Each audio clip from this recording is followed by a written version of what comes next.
दीपावली रे दिल्लीर वायु विपज्जनक भाव में विषाक्त हो जाइछि। जातीय राजधानी दिल्ली एक गैस चैम्बर रे परिणत होइछि। केंद्रीय प्रदूषण नियंत्रण बोर्ड अनुसार दीपावली रे दिल्लीर वायु गुणवत्ता अत्यंत खराब एवं गंभीर वर्ग में पहुंची सारिछि।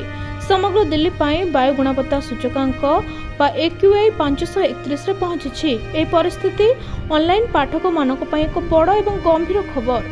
प्रदूषणर एही स्तर अनेक स्वास्थ्य समस्या सृष्टि करि पारे। दिल्लीर विभिन्न अंचल प्रदूषण स्तर चिंताजनक।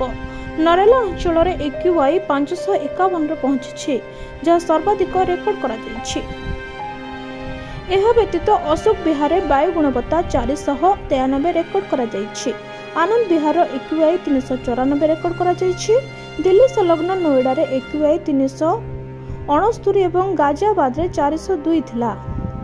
उभय अत्यंत खराब वर्ग में पड़े थाए। केवल चंडीगढ़ रे यह 158 थिला। ए तथ्य दर्शाउछि जे NCR रे वायु गुणवत्ता केते दूर द्रुत गति रे खराब होइछि। सरकार एवं प्रशासन को तुरंत एही समस्यार समाधान करबाको पड़िबो।